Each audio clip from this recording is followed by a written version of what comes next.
All right, we're back in the world of Silo. Does season two start off with a bang? Let's talk about Silo season two, episode one.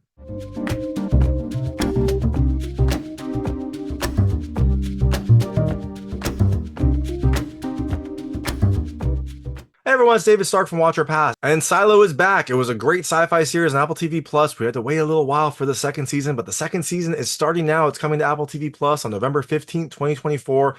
Episode one is called The Engineer. It continues Juliette's journey after the end of Silo season one, where a big question was answered, and I think it was answered differently than most of us expected. So, does season two start off with a bang? Is season two worth watching? Well, my hot take is I think you should watch it. It wasn't the best start of the season. It wasn't like super intense, but I do love this series. I'm interested to see where it goes. This is kind of a slow introduction. It does a lot of world building. It does a lot of like setup. And I imagine it'll just get better from here. Look, I loved the first season. I thought the first season was fantastic. And so I'm excited to see where the second season goes. This just wasn't really like the most exciting start. It had an exciting opening, but then a lot of the movie is just Juliette kind of exploring. So look, I'll stick with it. I love this series, and I thought this had a lot of what I loved about the first season. So I'm excited to see where it goes. But I'm going to tell you a little about the episode, a few things I liked, a few things I didn't like, and then really quickly go into a recap. So as you can imagine, there'll be spoilers in the recap section. If you don't know what happens in this episode, and you might not, there are some surprises, especially a big surprise at the end. I would turn it off when I get to the recap. Before that, though, I'll keep it vague. I'll keep it spoiler free, unless you want to get to the spoilers. So Silo season two, episode one starts in an unexpected way. You see kind of what happened in a different Silo, and then it continues Juliette's journey in the outside world. At the end of season one, she made it to the outside world. We all expected it to be lush. We all expected this to be a lie, but it was barren. It was wasteland. It was exactly what the kind of like overlords, overseers said it would be. So now Juliet has to figure out what to do. She's calm, she's collected, but she is running out of time. So things I liked about this episode. The first, look, I love this world. I think it's a great world. I love the like silos. I love the look of them, the industrial look, the kind of like Fallout look of it. I love the wasteland. When we saw it, it was barren, obviously, but there were so many little touches in here. Like this entire universe feels so well done. Like the sets are great. They look exactly like you'd expect, like an old silo or a wasteland dotted with bodies to look like. And so I think this is a beautiful, beautiful world. I'm happy to spend time in it. The second thing I love Rebecca Ferguson. She was great in the first season. She is really good in this one. This has a lot of Rebecca Ferguson because she is kind of the only character we really meet in this episode. Not the only one, but basically the main one. Most of the story is Rebecca Ferguson's character, Juliette. And so we get to see a lot of her, and she does a really good job. And the funniest thing is like she does a great job, even though she like doesn't have to talk. She doesn't really meet anyone in this episode. So it's mostly just her problem solving, coming up with solutions, and just kind of like evoking what you need to know. And the last thing I loved the ending. It had a nice surprise ending. It had something a little unexpected, which was good. It took a while to get there. Like I said, it's a slow episode, but when I got there, it made me excited to see what happens next. So, all that being said, things I didn't love as much about this episode. The first, not much happens. There just isn't really a ton. Like it's a lot of exploration. And a good chunk of it is Juliette trying to solve a problem in a few different ways. So it just is not super exciting. It doesn't grab you. It doesn't kind of it keeps you interested because this is a great world and it's a wonderful place to stay in, but it's a little bit slow. Second thing I didn't love as much. Flashbacks. There are some flashbacks to Juliette as a kid. And so, it's nice to remind you what happened. It's nice to like show her as a kid. It didn't really add a ton that we didn't already know. It didn't add a ton to this whole universe and to Juliette's character. I'm sure that as this continues, there will be more connections drawn. I'm sure that they're not doing this to like fill time, but at least in this episode, the flashbacks didn't contribute a ton. So all that being said, look, I love this series. I am excited it's back. I'm excited to see where it goes. So I'm going to keep going. I think you should follow along with me. But that is Silo Season 2, Episode 1. Comes to Apple TV Plus on November 15th, 2024. And if you do see it, let me know what you think. Let me know what you liked and didn't like. I'd love to hear it. And I'm going to really quickly go into a recap right now. So if you don't know what happens in this episode, I would turn it off now because there will be spoilers. So Silo Season 2, Episode 1 starts with an unexpected thing, something we didn't expect. It looks like there is an uprising in the silo. We have a kid running down a corridor with a torch. He says he has a message from engineering for his dad. His dad seems to be the leader of this rebellion. He has a deputy or a sheriff pin on him, so it seems like he was the sheriff, just like Juliette was. Seems like the sheriffs tend to be kind of like instigators, and so it looks like he's leading a revolution in this silo. Now, the message we haven't seen these characters before. We have no idea who they are, but you can kind of get the context. The message from the kid says the generator will flood in 15 minutes. So it seems like they are having a coordinated attack.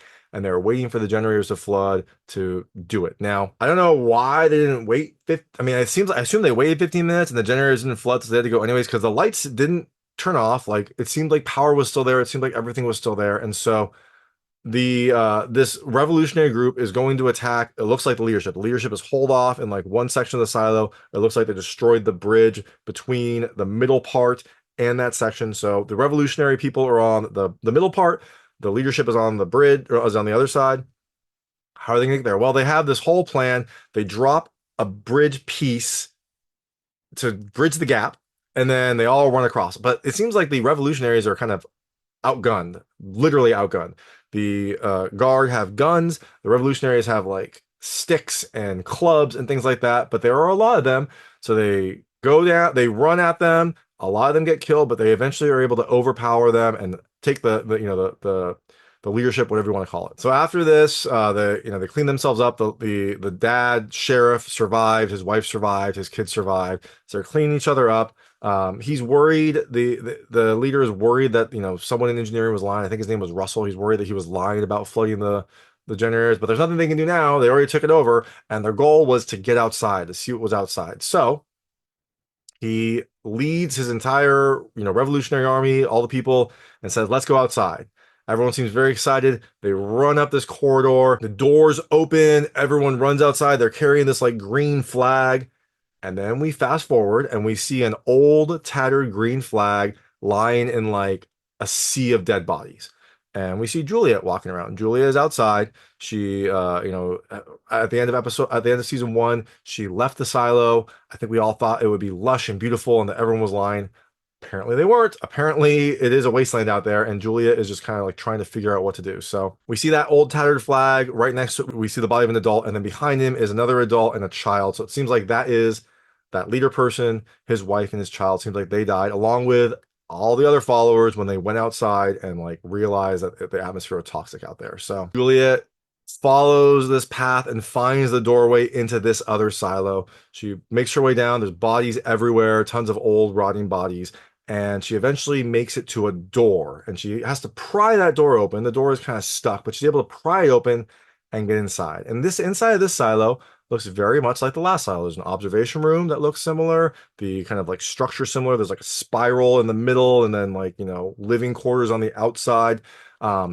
Very smart on Apple to like set this in another silo because they can like I assume reuse sets, or maybe just they know what to do.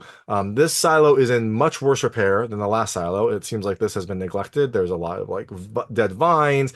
It seems like there is debris everywhere. The observation room is just like destroyed. There's a lot of like spray paint of liars everywhere to like show that the leadership was lying to them. So it seems like this silo was like the reason that Juliette's silo was so worried about an uprising. I think they've mentioned something like this, so maybe this was a cautionary tale, something that people knew about. But this silo seems like they had people rise up. They thought that everyone was lying. They thought that the leadership was keeping them in here for no reason. And they found out apparently that they weren't. So while Juliette is exploring this place, we see some snippets of Juliette's past. I'm just going to go through the whole Juliette's past part and then go back into the present time because it kind of like gives you little hints here and there. But in Juliette's past, remember, she moved from like the upper levels down into the mids so that she could work in the mechanical area. And when she moved down there, she stayed with her father's friend, Ms. Weaver. And so she was at Ms. Weaver's place. She was kind of the quirky person that we saw in season 1. And Juliette's down here helping out with some of the debris, but she also seems to have an aptitude for mechanical work. She starts fixing things, starts helping out she's helping out in Ms. Weaver's shop, trying to like fix some old pieces, and she finds this old toy that she wants to fix. Now, we also find out that it seems like maybe Juliette was sent down here partly for her mechanical aptitude, but also maybe because she was getting bullied up in the upper levels. She said that after her mother killed herself, the other kids avoided her, so it seems like maybe she was sent down here to like just start anew as well. So she has this mechanical aptitude. She finds this old toy. She fixes it. I guess one of the springs had broken, so she resoldered the spring and like fixed this old toy. And she gave it to this other girl that was in the sorting area, this person that maybe might become her friend. And so that girl is a little bit older, and she's like, I don't want this toy. But then her dad's like, yo, take it. It's cool. And so she takes it, and it seems like they start to become friends because the next scene is like they are in like an underwater area, just talking, hanging out. And it seems like their friendship is growing. And that's it. That's what we get. So I assume at some point this will help. I mean, her friend does talk about this experience that she had where like she went into the mines and the people forgot her and the lights turned off.